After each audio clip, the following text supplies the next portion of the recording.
I appreciate everyone being here. I know that the next half hour, 45 minutes, what we're going to be talking about is critical to your well-being. It's crucial to understand. And for the majority of people that aren't here, I'm going to tell you right up front that they don't know any of this information. You know, I was presented this information as I began to search for answers to people's ailments, to people's conditions. I wanted to find the root cause of what it was that triggered any sort of symptom or condition within their body. And as I looked around to the medical route, as I looked around to medicine, I soon began to realize that medicine wasn't looking for the cause of any conditions. That when people had high blood pressure, their answer was always in the form of a pill. When someone had high cholesterol, their answer was always in the form of a pill. When somebody had diabetes, they just kept putting more pills. But the answer wasn't the pill, because if the pill really made them healthier, the moment that they stopped, they wouldn't have needed it anymore. But the fact that they needed the medication even after taking it for 5, 10, 15 years leads me to believe that the only thing the medication was doing was trying to manage their disease. Now, the problem with managing a disease is that you can only manage it for so long. After a period of time of trying to manage it, eventually it becomes unmanageable, in which case it grows out of control, it starts affecting other areas, it starts spreading to other things. And I can tell you right from the beginning that knowing how to control your blood sugar is one of the most important things you could do, because having high blood sugar will lead to other problems. Like, for example, cancer. One of the main things that causes cancer to spread in somebody's body is sugar. The other thing is that when you have thick blood, it leads to high blood pressure. When you have a lot of sugar in your bloodstream, what can happen is the liver will begin to translate that sugar into more cholesterol. So oftentimes the cause of high cholesterol can stem from blood sugar imbalance. The cause of high blood pressure can stem from blood sugar imbalance.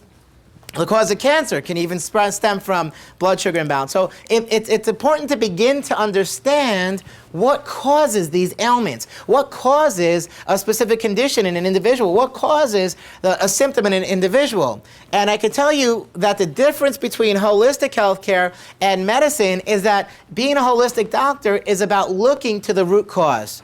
It's about learning how to build somebody's health. Because if we look all over, what we're going to begin to notice is that there are clinics for all sorts of management, right? There are pain management clinics. There are diabetes management clinics. There are heart disease management clinics. You see, but the thing is, I don't want you to learn how to manage a disease. I want to teach you how to build your health year upon year upon year, so that as you build your health, what happens to a condition? What happens to a symptom? What happens to a disease? It disappears. Not because you're trying to manage it, but because you're building your health. And unfortunately, how many of you, I always ask this question, how many of you have been to a medical doctor who spent an hour to sit you aside and tell you what causes the conditions you're experiencing? Anybody ever been to a medical doctor like that? You know, I've done 8 years I've been speaking. I never had one person raise their hand and say, yes, I went to a medical doctor. He took about an hour of his time, sat me down and told me all the things that were causing my conditions. I've never had it. Now, let me ask you this question. If you don't know the cause of a condition, can you ever really overcome it? No. And the answer is never going to be in the form of a medication, although there are times where somebody neglects their health for long enough that they may need medicine temporarily to keep them in check while they build their health. But if all you do is take medicine year after year after year and you don't build your health, what happens? Does the body get healthier or sicker? Why? Tell me why it gets sicker. Well, number one, the medication itself has deadly side effects, sometimes severe side effects. But why else? Why else does the person get sicker if they never build their health? Because if you're not building something, you're breaking it down, aren't you? Yeah, you're either growing or going backwards. Definitely in life. That's the way life is. You're either growing or you're going backwards. So definitely you're either growing or dying. You're either growing your health or you're dying. But there's one more reason. What's the other reason? Why is it that if you don't build your health, why is it that the medicine won't be the answer? Jack? I feel that it's because you've never gotten to the root. That's exactly what it is. Did you hear that? She said, because you never got to the root cause. How can the body build health if you're not addressing the root cause? So let me tell you about one of my first patients that came in here. His name was Bernus. He came into our office. He had high blood pressure and he had diabetes.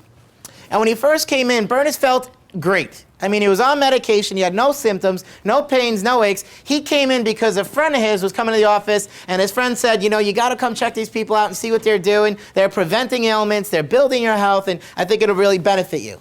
So Bernus comes into the office, and I'm talking to him, and I'm telling him that what we do is build your health. And he said, well, doc, you know, I'm healthy. And I said, well, how do you know? And he said, well, I feel great. And I said, well, Bernus, you can't base your health just primarily on how you feel. Every day we hear of somebody who feels great, goes out for a run, and what happens?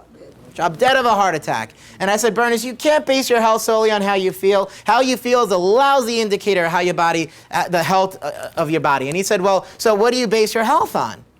And I said, well, you base it on how your body's functioning. And he said, well, Doc, I know I'm functioning well.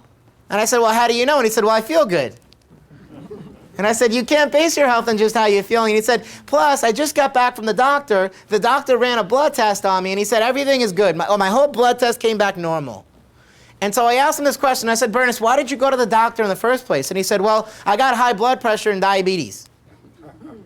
Now, I said to him, I said, Bernus, if you have high blood pressure and you have diabetes, what are you doing to take care of that? And he said, well, I'm taking 3 medications. And I said, Bernus, if you're really healthy, how many medications do you need?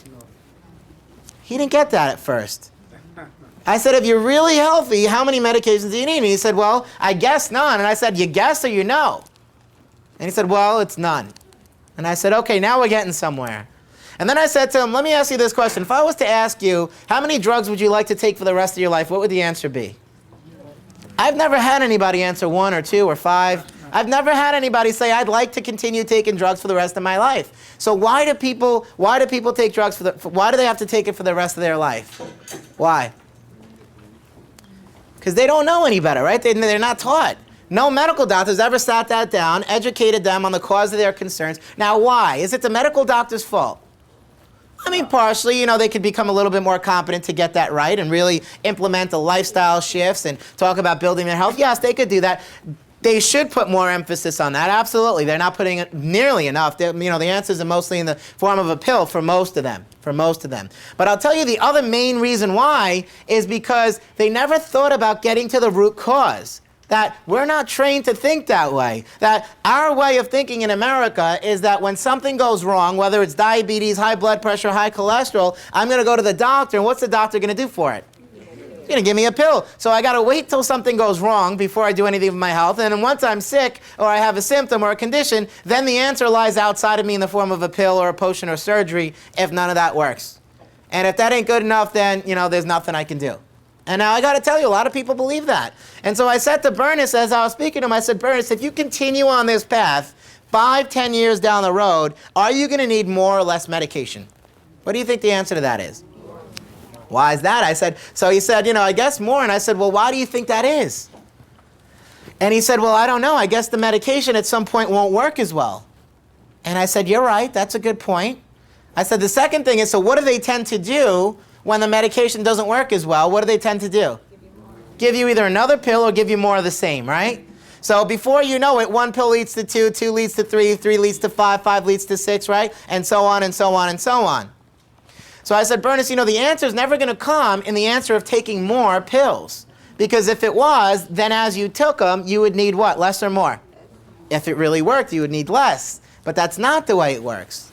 And so I was telling Bernus about this other patient named James who came into my office. And I got to tell you, James, we had him fill out this form that asked him basically to rate his health. And the first question was list your medical conditions. And James writes 4 or 5 different conditions. He's got all of them. He's got the diabetes, he's got the high cholesterol, he's got the high blood pressure, he's got urinary incontinence, he can barely walk, he's using a cane, he's limping into my office, and he's only about 60 years old. And he's so bad, the shape of his health is so bad that he has to depend on a woman that he lives with to get him out of bed in the morning. Can you imagine how bad it has to get to that point where he can't drive on his own? He has to have either his daughter or this lady drive around and get him from place to place because he just can't get in a car anymore. Where is he going with that? Is he ever going to get better? Is any pill going to make it all of a sudden be able to walk? Is any surgery going to be the answer? No, he's going to get worse and worse. And so the first question that we asked him was list the medical conditions, and he wrote about 5 or 6 different conditions on there. The next question was list the medications that you're taking. And I gave him 3 lines to write in how many medications, and he wrote, see attached paper. And his paper was so bad, I'm not even exaggerating, it looked like that. It was like straight from the top to the bottom. All medications. 14 in all. 14 in all. And he wasn't taking 14 per day, he was taking 14 2 or 3 times a day. He was loading himself up with drugs, right? Get this, the next question said, rate your health on a scale from 1 to 10, 10 being the best. He put an 8. Swear to God, he put an 8. So I asked him, I said, what makes you think that you're an 8? And he said, well, I just got back from the medical doctor. He ran a full, complete panel, a CBC, a whole blood count, and everything came back normal. So my cholesterol was normal, my blood pressure was normal, my blood sugar was normal. And I said, well, James, the reason why everything is normal is because you're taking enough drugs to manipulate anybody. That's not normal. That's actually abnormal, and you need the medication to manipulate things, and that's only going to last so long. Why? Because I knew he was a ticking time bomb.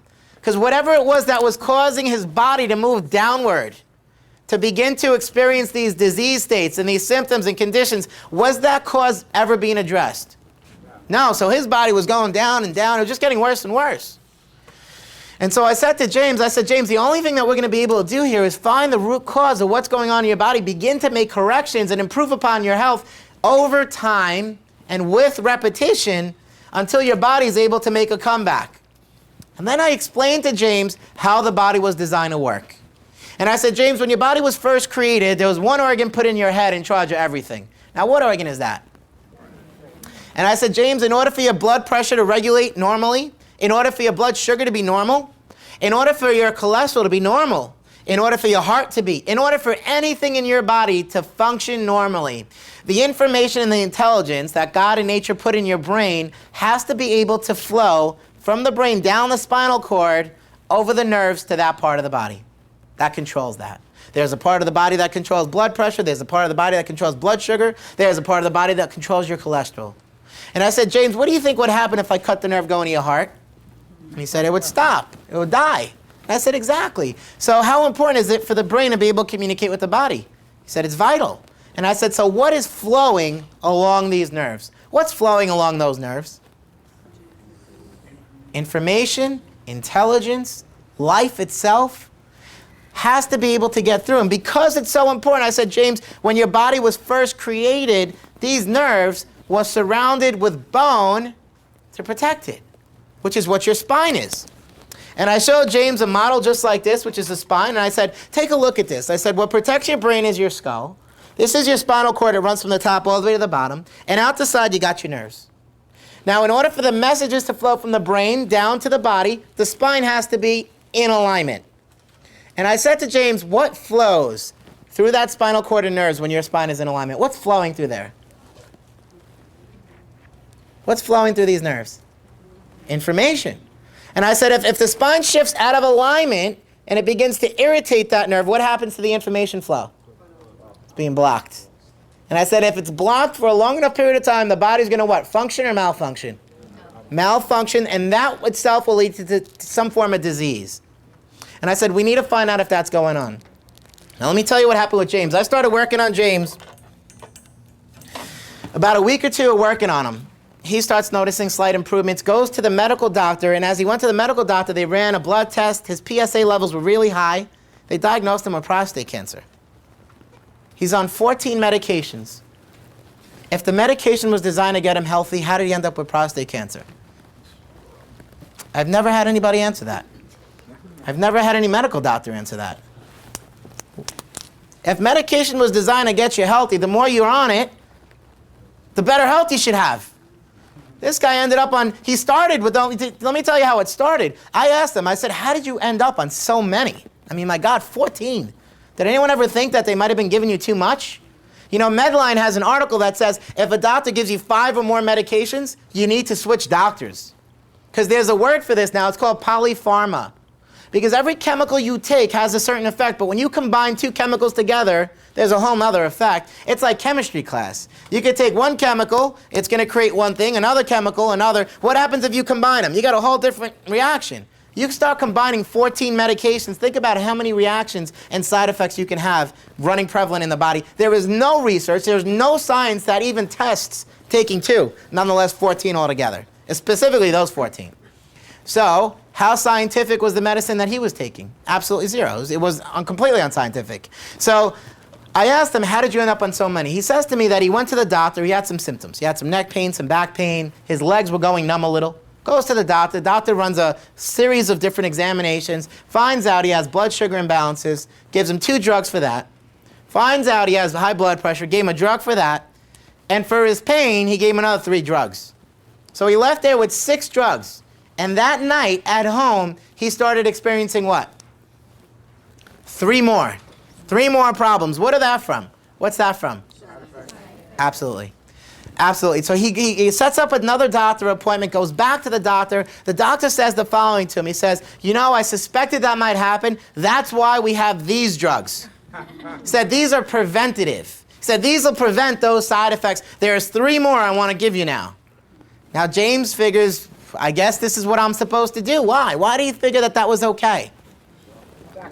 That's what he was taught. He put his trust in the doctor. I mean, we all taught to do that, aren't we? We're taught to trust the medical doctor, that if they tell us to do something and do it. But you see, the thing is, if we don't understand what's going on, for a lack of knowledge, people perish.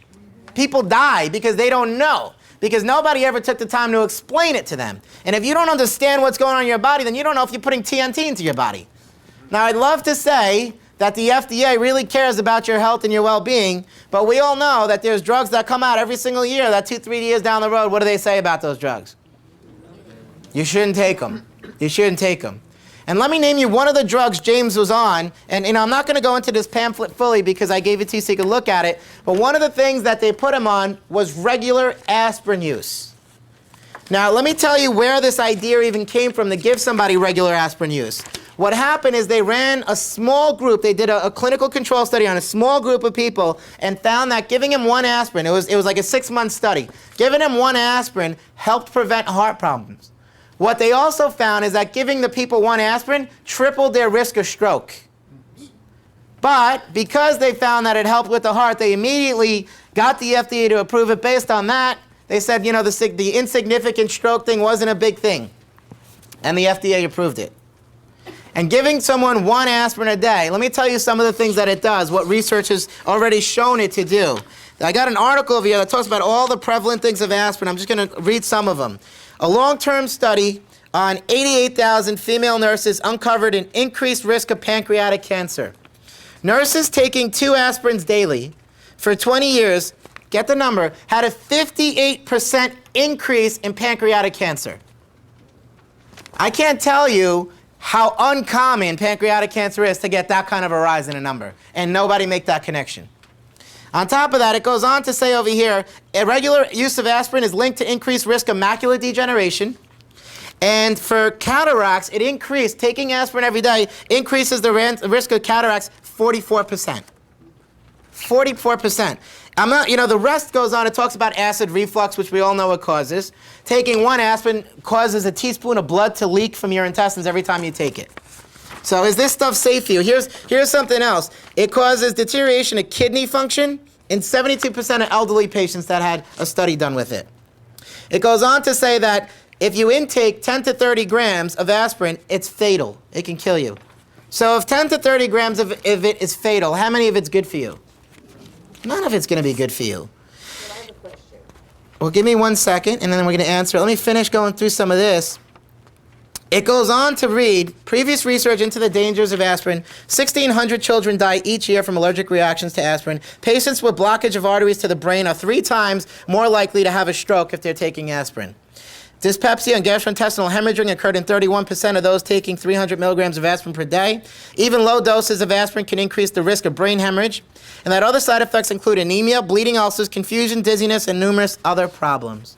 Question? So say that you feel that you're having a heart attack. Yes. Should you take aspirin? No, you should take things more natural. Here's the thing. Your heart's not made of aspirin. So it's never going to answer. The answer's never going to come in the form of aspirin. But like take 1. Yeah, well, we're going to get into that. Let me just tell you a little bit about aspirin first. Aspirin everybody has around. Absolutely. Let me tell you what else is important about that, Kathy. One of the things about aspirin that it's important for us all to realize is that not only does aspirin have severe side effects, triples the risk of stroke, causes, major gastrointestinal hemorrhaging, increases your chance of cataracts, increases your chance of pancreatic cancer. What's also important to realize about aspirin is that the doctor has to have that information. So 2 things happen. Number 1, if you're going to a doctor who prescribed an aspirin a day for you, either number 1, they know it and they're disregarding it, which makes them unethical, or they don't know the information, which makes them incompetent as far as I could tell. Because it is not my job to study medicine. If I go out of my way to find out this information, and that's not even my job is to build your health. My job is to show you how to build your health, and I'm going to show you how to do that naturally, help your heart, because that I do know. But if I can find research that easily on the spur of a dime that shows me what aspirin is doing, and then see it prescribed to people by medical doctors, guess what medical doctor I'm going to stay away from? The one who says take an aspirin a day. Because even JAMA, the Journal of American Medical Association, which is the #1 research peer-reviewed journal for all medical doctors, has stated clearly that taking an aspirin a day to be preventative is absolutely absurd and will cause more problems than it will help.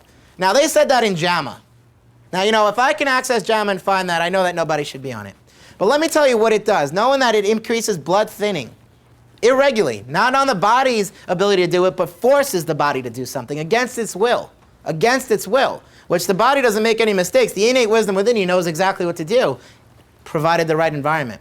But what happens is when people start taking it against their will like that, it increases your blood flow so much so that that's what causes your blood vessels in your brain to pop, which is called a hemorrhagic stroke. And that increases so much so that when you provide more blood flow to a cancer area, it increases your chance of cancer. So it causes even more cancer. And that's why it's increasing pancreatic cancer as much as it is. So what do we need to do? Number one, we need to understand why. Why does someone have high blood pressure? Why does someone's heart not work properly? And we're going to touch upon every aspect of that. But with James, let me tell you, one of the main reasons that he had prostate cancer was because his blood sugar was out of control and they decided to thin his blood. As a result, they provided more blood to that area, which caused him to have cancer in the area. Now with James, I know that 14 medications wasn't his answer. But he started out with what, 5, and then he went to 8, and then another 2 years he took a bunch more. And where was he going with this thing? Where is he going with that? Where is he heading? Where's the end stage on this? Just a matter of time, isn't it? Just a matter of time. He already had crisis. What if I never got to James? What if James never got this information? What if he never heard? What if no one ever took the time or the care or the compassion enough to stand up and deliver the truth the way it needed to be said? What if I was scared to do that? What if he never got that message? Well, he wouldn't be with us today. Because let me tell you what happened. I started working on James. What we found is blockages in his nerves. We started correcting the blockages so that the power that God gave him, the innate wisdom that's inside his body that nature gave him, can flow from the brain down the spinal cord over the nerves the way it was designed to. Did you know that what's the first part of your body to be developed in embryo, in a baby? Not the spine, before the spine, the brain. And then after the brain is developed, the next part of the body to be developed is the spinal cord. And then after that, there are all these nerves. And from there, the whole body is built. I mean, there's a wisdom inside of there that is so delicate, so profound, so amazing, that it created an entire body in 9 months. That it created it from 2 cells, made 76 trillion. Now you see, when there's a problem in the body, I know that there's something interfering with that wisdom. You're not designed to be sick. You're not designed to have high blood pressure. You're not designed to have diabetes. You're not designed to have high cholesterol. If you have a condition or a disease process, what is it telling you? Are you up here health? Or what's going on with your health? Is it going up or down? Absolutely. And there's only one thing that's going to cause that, some sort of blockage in the system, something interfering with the way life and health is being expressed from within. See, the answers are always within you. They're never outside of you. They're within you whether it comes to balancing your emotions. They're within you when it comes to your own health. You're born with magnificence. But you see, we forget that. And we're taught that when something goes wrong to look where? Everywhere you look is going to teach you that. When there's a problem in your life, where do you look? Outside. That's what we're taught. It must be the person. It must be the job. It must be the relationship. If there's a problem with your health, I need a pill. It must be outside. I'm here to tell you that everything you're looking for is already inside of you. Our job is to turn it up, to get it back to where it needs to be so that your body can function the way it was designed to right from the get-go. And if it's not there, we're going to get you there. And when you're there, we're going to want you to maintain that. Because your health is your most prized asset. When you don't have it, it affects everything, doesn't it? Doesn't it affect your relationship? Look at James. He couldn't even get out of bed. Can you imagine what that would be like for anybody? Had to rely on some lady. And by the way, this lady didn't treat him nicely neither. He wanted to get out of that relationship, but he just couldn't. He had to depend on her. He's like, I don't know what to do. I know that this is a toxic relationship, but she's the only one that'll get me out of bed. She's the only one that'll get me to the bathroom. Can you imagine having to get to that point? Now, is it because he neglected his health? No, he listened. He went to the doctors. He thought he was doing the right thing, didn't he? But you see, it doesn't matter whether you think you're doing the right thing or not. For a lack of knowledge, people perish. He was under that supervision of a medical doctor for most of his life, but he got sicker and sicker and sicker. Nobody looked for the cause. And when we picked up on him, we found the cause. We did an exam on his nerve system, found multiple blockages. One of the major areas that we found a blockage with James, and I want to point this out, is right up here. The first and second bone in the neck protect an area of the brain. Who knows what the name of that part of the brain is? C1 and C2 of the bones. What does it protect? What's that area of the brain that it's protecting? The brainstem. The brainstem is the most vital part of your entire spinal cord. It controls 90% of the things that happen in your body. If we look at this chart, the brainstem is this green area here. Notice where it goes. First it goes to your heart. Then it goes, so what does that mean? That if it's flowing properly, your heart rate will be normal. But if you block it, what's going to happen to your blood pressure? It's going to go up or down, one or the other, right? It also goes to your lungs, it goes to your stomach, it goes to your pancreas. What does that control? Blood sugar, insulin levels. So if there's a blockage there, what happens to somebody's blood sugar? Up or down, right? Either way. Either way, we know that there's an imbalance there, something causing it. It also goes to their intestines, it goes to their liver, which controls 75% of the cholesterol made in your body. Did you know that? Did you know that 75% of the cholesterol in your blood right now is not even from your diet? It's from your liver. Your liver produces 75% of the cholesterol in your blood. So why does it do that? Why do you have cholesterol? Why do you have LDL? Why do you have cholesterol traveling in your bloodstream? Why do you think it's there? Is it there to hurt you or help you? Help you. You see, here's the important thing. I want you to begin to understand that everything your body does, it does for a reason. Either there's a blockage in communication or it's doing something to help you. And we don't want to lower that flow. So let me tell you how it works with cholesterol, because this is what happened with James also. James was on high cholesterol medication. And we did an exam. We found major blockages in his system, and I corrected that. And as I corrected it, which way do you start going, up or down? Up. But I also began to explain to James that when his blood sugar is high, his liver produces an enzyme called HMG-CoA reductase. And what that enzyme does is it converts sugar to cholesterol. And I explained to him that the reason why it does so is because if you have too much sugar in your blood going to your brain, it'll cause a coma. So as a backup mechanism, if you're taking in too many carbohydrates, too much bread, too much rice, too many potatoes, too much sugar, what's going to happen is this enzyme is going to be activated in your liver to translate the actual cholesterol or the sugar into cholesterol. And I said to him that all the drugs that they give you, the Provocol, the Zocor, the Lipitor, what it's designed to do is attack your liver cells and stop that enzyme from being released. Now that's a good idea, isn't it? No. And you know what the purpose of it was? They wanted to do it to prevent heart disease. And Business Week came out with an article talking about Lipitor, how they spend $60 billion on research every year, and it didn't even help heart disease 1%. In fact, it caused 30% of side effects in people. Neurological side effects, major destruction. Let me tell you why. How important is cholesterol in your body? 60% of your brain is made of cholesterol. If you start shutting down cholesterol, what does that do to your brain function? Shuts it down. Do you know Alzheimer's is on an all-time high? That Parkinson's is more prevalent now than ever before. Cholesterol is the precursor to every single hormone you have in your body. So if I shut down cholesterol, what happens to your hormones? Infertility, all sorts of menstrual issues. For a man, all sorts of prostate issues, because they're messing around with the cholesterol. Every single cell, you have 76 trillion cells, every single cell has what they call a phospholipid layer around it. And what that phospholipid is, it's made up of cholesterol. And what it does is it protects things from damaging your cells. Things from damaging your cells. So guess what? When you start lowering cholesterol, what happens? These cells become more or less damaged. More, which is what cancer is. So how important is it to take these cholesterol-reducing drugs as opposed to finding the cause? Well, you got to get to the cause. So I said, James, you know what? You got to start cutting out this crap. You got to cut out the carbohydrates. You got to cut out the pasta, the bread, the rice. And I said, you know what? Because you're all the way down here, do I have a year to do this, or do I need to get him on an accelerated program? Accelerated program. I put him on a strict juicing protocol. On top of that, I gave him nutrients that would give his body antioxidants, nutrients that were known to help thin the blood naturally if needed, like CoQ10, like vitamin A, like vitamin E, like vitamin C, all these different nutrients, and a bunch of other things that had some of this together. We gave him about 4 or 5 different things.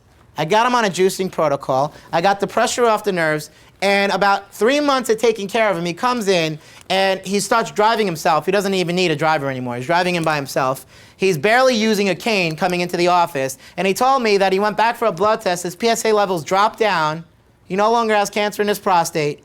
And he said, thank you for helping me. And I said, you know, James, if you can just realize one thing, if you could just realize that it was the inner wisdom within you that did the healing, then I know that I did my job. Because it's not me doing the healing. All I'm doing is getting rid of what's in the way and allowing your body to function the way it's designed to. He went from 11 medications to 5.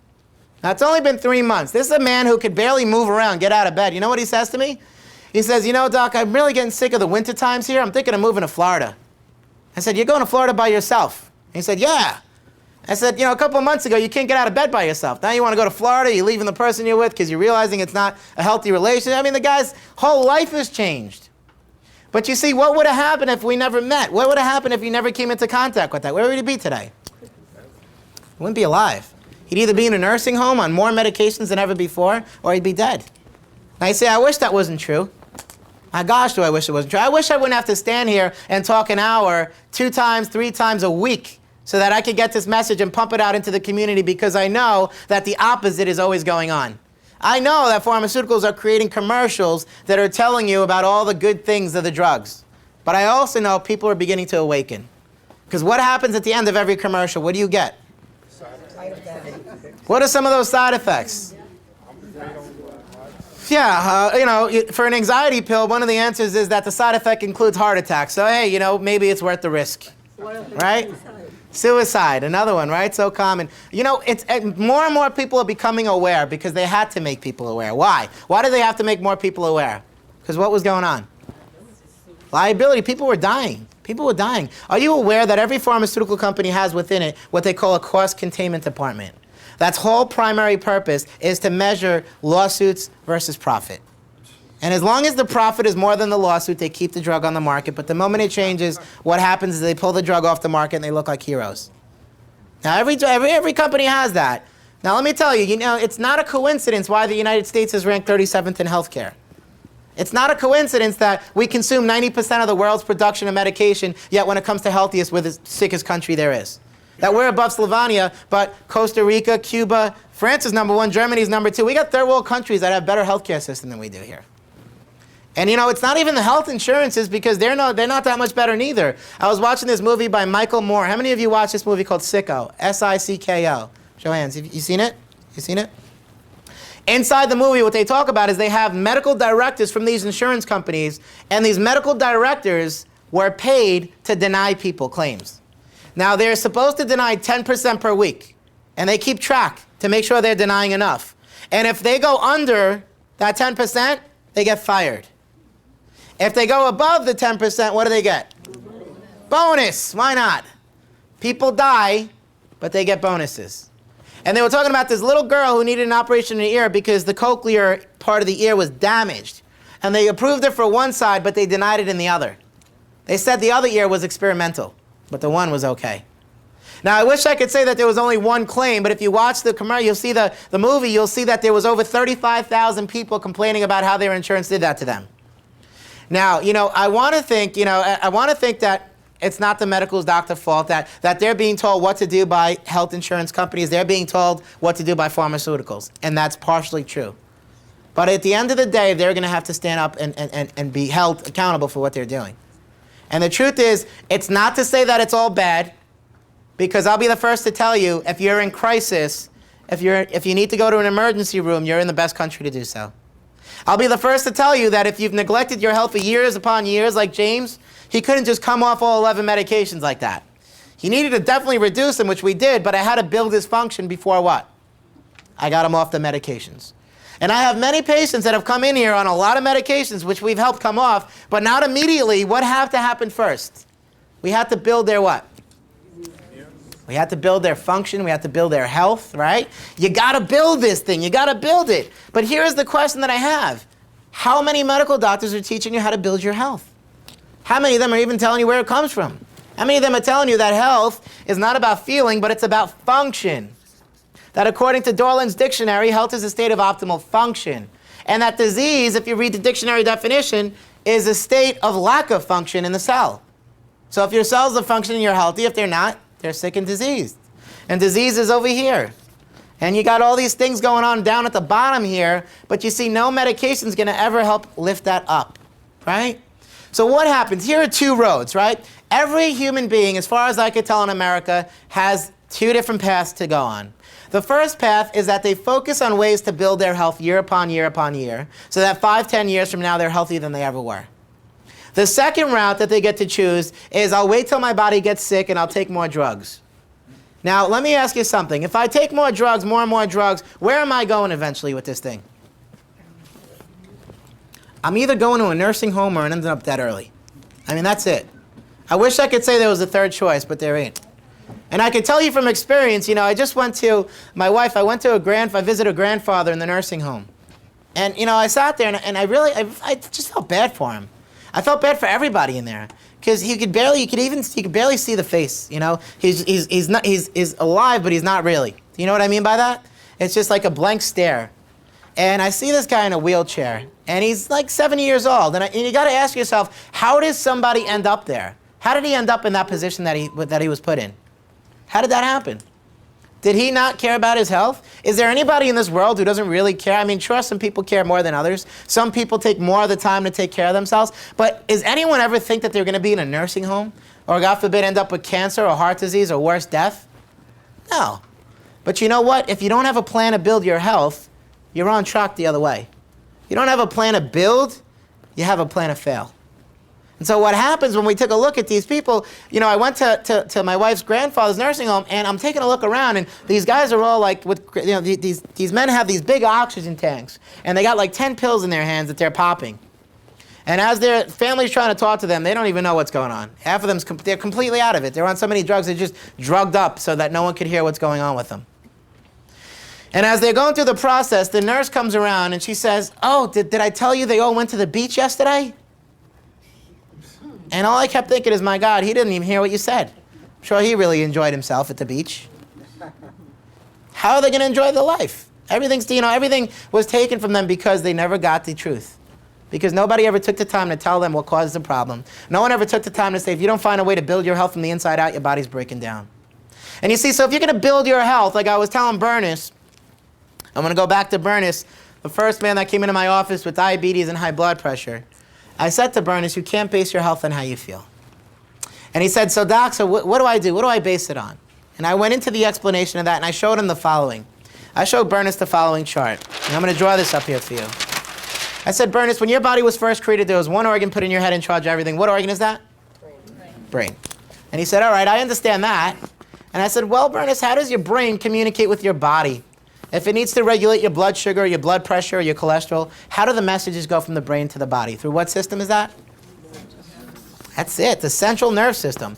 And I said, Bernus, as long as that happens, your body's going to function right. And I said, if your body is functioning right, then you have ease in your body. And if you have ease in your body, according to function, you have what? What's that key word? Health. And I said, does that make sense? And he says, absolutely. And I said, but what happens if your spine shifts out of its alignment? What happens if we take an x-ray of somebody's spine and we see that it's way out of alignment? You're supposed to have a 42-degree curve in your neck, and theirs is at 0, like his was. What happens if between the first and second bone there's supposed to be a 31-degree curve, and his was at 10, which his was? And what happens if we take a scan to measure how well those nerves are flowing? And this is Bernus' scan, by the way, and he's got multiple patterns of color. What happens to the function of the body? Is it up or down? Is it up or down? Down. Instead of functioning, it's dysfunctioning. Now, what's that called? When you have pressure on a nerve, what's the name for that? Subluxation. A subluxation. Let's take apart the word. Sub means less than. Sub means you have less than. Lux is another word for life. Life force, life expression. And ation is a condition of. It's a condition of having less than 100% life expressed in your body because there's blockages. And by the way, one of the areas that he had blockages was T7, which goes directly to his pancreas. And the other one he has blockages was at C1 and C2, which control his brainstem, which controls blood sugar, blood pressure, and cholesterol. And so as a result of that, I said, Bernus, you know what? There's major dysfunction occurring in your body. And when your body dysfunctions for a long enough period of time, instead of ease, what do you get? What's the opposite? Disease. And I said, if you have a disease state, instead of health, what are you going to start experiencing? Some symptoms. And I said, even though you can't feel these symptoms, having high blood pressure, high cholesterol, and diabetes are symptoms. They're there to let you know something's wrong. And I said to him the following. I said, if you just treat the disease and symptoms without ever getting to the cause, what's going to happen to your body? Is it going to get better or worse? Worse. And it's not a matter of if, it's a matter of when. Because you don't know when that's going to happen. But I said to him that having a symptom and a disease process in your body is a warning. And thank God for warnings. Because if you were driving in your car and you look at the check engine light, what's going on the dashboard, what do you know about the car?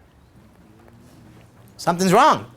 Can you imagine if you took it to the mechanic and you asked him to take a look at it, and he went into his office and he comes out with his little spray can bottle and he just sprays over where the light is. And he says, can you see the light? And you say, well, no. And he says, well, then you're good. Wouldn't that be a crazy idea? But you see, what's the difference between that and somebody having high blood pressure and going to the doctor and the doctor saying what you need is a pill? And you say, well, what's causing it? And he says, well, I don't know. Just take a pill. Because you see, what's causing it is a much more important question to ask. What's causing my blood pressure? What's causing the blood sugar? What's causing the cholesterol to go up? What's causing my body not to work the way God designed it to be? That's the real question. Because if you can get to the cause and you could clear it out, you can turn on the power inside the body to function like we did with Bernus. I wish I had his second scan here, but his second scan was completely clear. No colors. So what happens? What happens when the brain's able to communicate with the body? Does the body function better or worse? Absolutely. And for Bernus, that's all I needed to do. His blood pressure was fine. His blood sugar was fine. He got off all his medications. Now, did he just come off overnight? No, it was a process. But over time, he got off his blood pressure. Over time, he got off his blood sugar. And that's what I expect from every person that comes into this office. I know that if they're under my care, on my watch, we're building health. We're not treating disease. We ain't treating symptoms. Why? If all I do is rub your back and make you feel better and you leave here and you feel great, but yet the cause is still there, then I did you a great misjustice. Then all I did was satisfy the feeling that you wanted to feel without ever getting to the root cause. And I know the same nerves that are going to your low back are going to your intestines and your prostate. It's just not right to do that. I know that if someone has neck pain, the same nerves that are going to their neck are going to their heart. And I know that if they got a blockage causing their neck pain, that they have that same block on the nerve going to their heart. I know how important and how that needs to be addressed and corrected. Not just temporarily taken care of, but corrected. See, we're the only ones in the country that I know that's able to correct a curve in the spine and also do holistic. Why is it important to do holistic on top of that? Well, it's important to get life flowing. It's by far the most important thing you could do. But you also got to help people focus on what they're eating, making sure they get pollutants out of their body, and helping them emotionally. Because sometimes what triggers a blood sugar imbalance could be emotions too. How does that work? How does emotions trigger blood sugar to go high? Does anyone know? Stress. Stress releases a chemical that's produced in your adrenal glands called cortisol. Cortisol is designed, look at how brilliant the body is. I want you to listen to this. Your body is so magnificent. Cortisol is designed to raise your blood sugar. You know why? Because it's preparing you for whatever stress you're going to handle. So whatever fight or flight response you're about to go through, your body says, okay, they're under stress. What do we need to do? Get the sugar up. Get this man ready for that fight. Get him ready for a fight. And so what happens is it's reacting to the stress in your life as a backup mechanism. It's not there to hurt you. So what's important in that scenario to deal with is how to process that stress better. So we help people with that. But let me ask you this. People say to me all the time, can't I just eat right? Can't I just exercise? If your spine looks like this, what amount of exercise is going to correct that? Can you eat your way around the blocked nerve? No. You're going to have to get the pressure off the nerve. Now, once you get the pressure off the nerve, then, as the messages from the brain are flowing into your body, then it helps to eat right. Then it helps to exercise. But you see, if you got pressure on the nerves going to your heart, is the heart functioning or malfunctioning? What happens if you exercise with a malfunctioning heart? That's why people are dying every single day.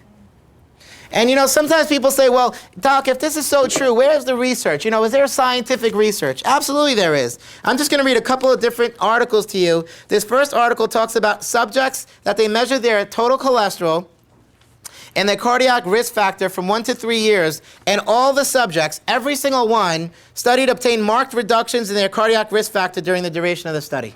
Everybody got better. Everybody got better under care. Everybody got better. Now, I'm going to go on to just go into one other article. Again, I don't want to read out of this, but this is a blood pressure article that shows that if you take pressure off of this area up here, what's this called again? C1 and C2, which protects what? Brainstem. If you get pressure off of that area, they did a study, and they found that every single person who took pressure off of that brainstem got better. Here's the study right here. It says, a study published in the Journal of Manipulative and Physiological Therapeutics examined the effects of the adjustment on high blood pressure. The men and women who participated in the study received chiropractic care, experienced a significant decrease, and watch this, both systolic and diastolic. Both of the numbers went down, went back to normal, as opposed to the people who did not. So there was a placebo effect. 75 people who suffered from high blood pressure received adjustments, and all of them got better. 75. Here's another study from the research of International Chiropractic Association and Kale Network showing that for diabetes, getting pressure off of where? Where do you think was the most important again? C1, C2, specifically in that area, improved 89.5% of the patients. 89.5% didn't have to change their diet. They didn't have to exercise. All they did was receive an adjustment that took pressure off of there. Now, in this office, we encourage the whole thing, right? I'm going to tell people what they need to do as far as how to release tension and stress. I'm going to show them how they get toxins out of the system, how to balance what they're eating. But first and primarily, they got to get pressure off of these nerves to allow information to flow from their brain into their body. Because exercising and eating right when your spine looks like that ain't going to cut it. Can you see that? It is the most important thing you could do is correct that. Now, we have ways to measure the nerve flow. We have ways to measure the spine, to make sure it's in alignment, to make sure the curves are right, that you're not crushing your spinal cord or your brainstem, which interferes with your health. But why is this so important to do? Well, why do you need to correct your blood pressure? Why do you need to correct your cholesterol? Why can't you just take medication for the rest of your life? Number one, who wants to be on medication for the rest of their life? Who wants? Does anyone here want to? I've never had anybody say yes to that. So, that's the first reason. Number two, what does that indicate? Is your body functioning or malfunctioning? So you know what? If your body's moving in a downward descent, what's important to do is find out the cause and correct it and maintain it long enough for the body to heal itself, right? So you got to find out what's in the way and begin to bring it up. But what happens if you don't? Which way does the body continue to move in?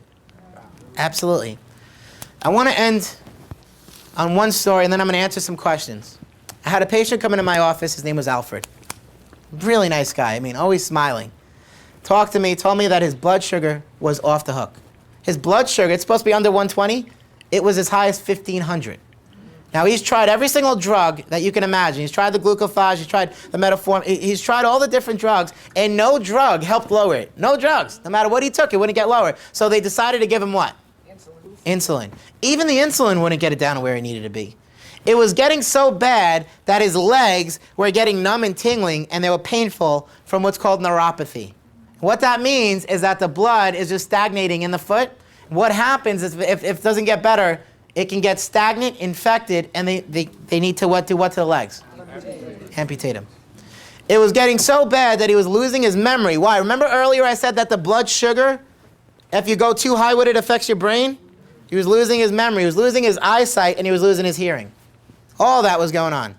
And he came into the office, thank God, because somebody sat through a workshop like this and told him to come in. And he came in, and we did an exam, we found major blockages in his body. And he said to me, he said, Doc, I really want to come. It's just, right now, financially, it's just a little push. I'm going to wait a couple of months and come back. And I said, Alfred, there's no way that you're doing that here. We're going to take care of you regardless of what happens. We're going to find a care plan that works for you. And he said, all right, thank you. So we started working on Alfred. And as we worked on him, his body started improving. He started getting better and better and better. And about a week ago, we did a dinner talk. Was anyone there for our last dinner talk? No one in here was there. But let me tell you, Bessie, you were there, right? He stood up, and he gave his testimony, and he started talking about his memory coming back, and he started talking about the pain going away in his legs and the numbness and tingling going away, which means his blood sugar is getting more balanced. He said he has not needed one medication, and his blood sugar is under 120 since he's been coming here. Now, what's that worth to be able to do that for someone? What's the value that you could put on that? We just saved that man from having his legs amputated. And you know what? That would be the least of his problems, because that problem of high blood sugar would just lead to high blood pressure, would lead to cancer, would lead to heart disease. That's the precursor to everything. And you see, people say, well, you know, all you have to do is clear up these nerves and the body will heal. If you do that and nothing else, the body will make significant changes. But when it comes to cholesterol, we also need to understand that if you have high sugar, what happens to cholesterol? Goes up. Why? Why does cholesterol go up? Sugar turns into cholesterol. Because the sugar, if it was to spill into the blood, would cause major damage. So your body, as a backup mechanism, secretes this enzyme to get more cholesterol up. There's one other thing that'll cause your cholesterol to rise. Besides a block in this system, and besides having high sugar content, there's one other thing that's going to do it, and that's having a majority of free radicals. Now, free radicals are hole punchers. They go around punching holes in your arteries. An example of free radicals, hydrogenated oils. What else? Trans fatty acids. These are all free radicals. But you know what the number one thing that secretes free radicals is? Your mind. When you're stressed, you're secreting a ton of free radicals. So if your free radicals are being secreted and the person is, if their cholesterol came up because their mind was stressed, is taking the pill the answer? If their cholesterol went up because their blood sugar was way too high, is taking the pill the answer? It's never getting to the cause, is it? That's why it doesn't work.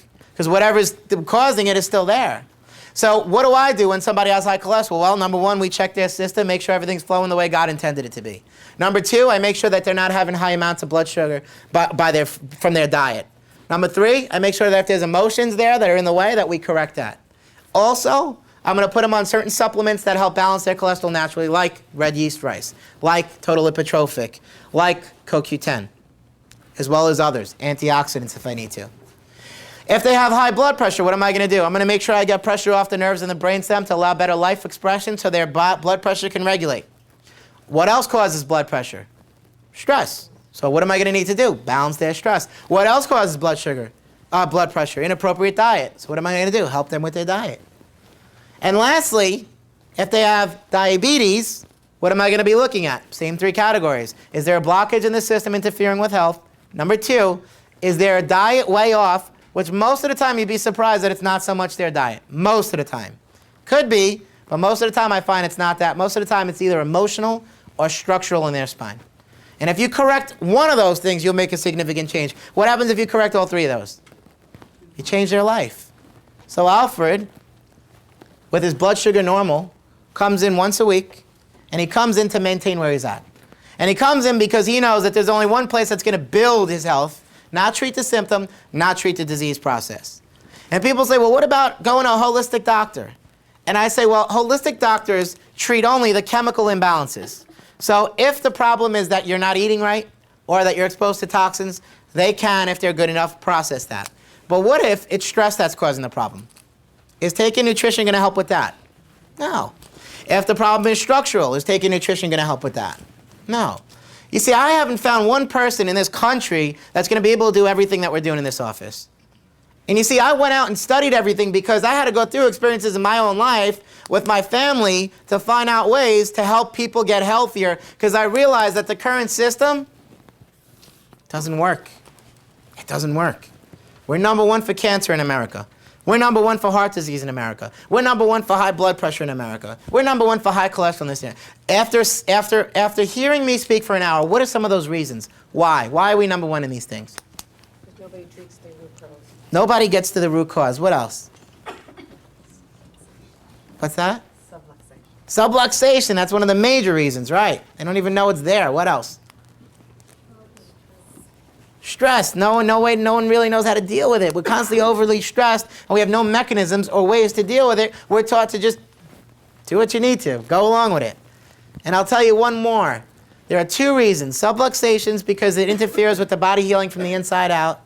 They're not getting to the cause of the problem. And then most importantly, people don't understand what medicine is doing to them. That it's just a mask. It's an illusion. It's an illusion that makes them feel good while their body continues to die. And that's the truth, isn't it?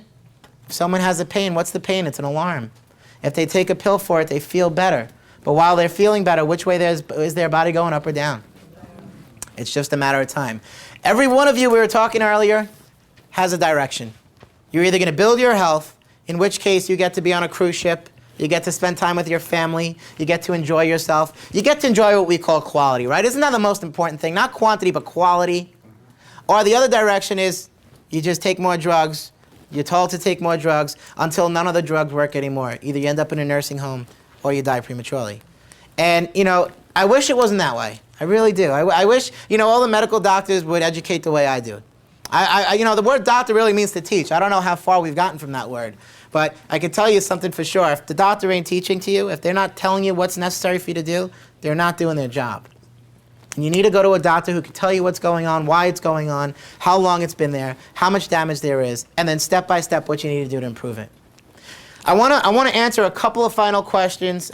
You know, if there's anybody that has a question on any of the topics that we talked about tonight, please go ahead and ask me. Just go ahead and raise your hand and we'll answer some of those. Most medical doctors try to figure out where your blood pressure, where your cholesterol needs to be based on an average. 30 years ago, the normal cholesterol levels was up to 280. It was considered to be normal. As Lipitor, as pharmaceutical companies came out more and more, it dropped from 280 to 250. As more and more drugs came out, it dropped from 250 to 220. And now there's recent studies that are trying to be published to show that your cholesterol should be under 180. So why do they do that? A lot of it is based on medicine. Sandy, what I would say to you, though, also is equally important. You got to make sure that these messages are flowing into your body properly. So if the spine is out of alignment, you're working on correcting it. Also, at the same time, you got to make sure you keep the stress levels under check. And also, the other thing to make sure of is that the body nutritionally is not overdoing it with sugar. Right? So as long as you got those components under control, everything's going to work out to be the way it needs to be.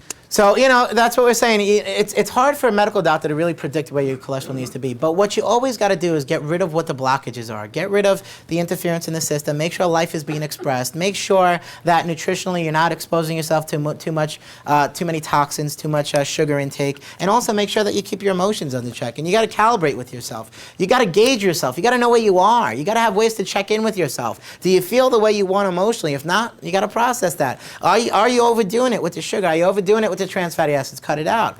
You know, are you detoxifying properly? Are you taking in the foods that will make you healthy? Because, you know, the truth is every food you take in is either cleansing or clogging. So you got to ask yourself, is what I'm eating cleansing or clogging? You don't have to do cleansing all the time, but 80% of the time, eat what's cleansing for you.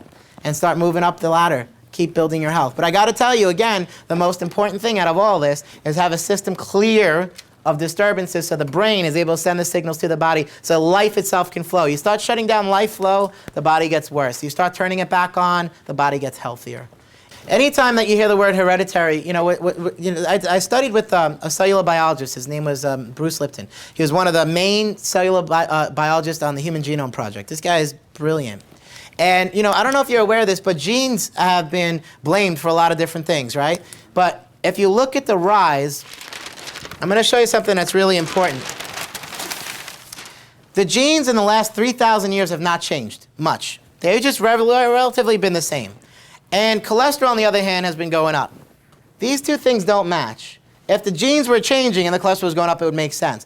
However, Bruce Lipton talked about something called epigenetics. Does anyone know that term, epigenetics? It's the latest in gene research. What it means, epi means environmental stresses.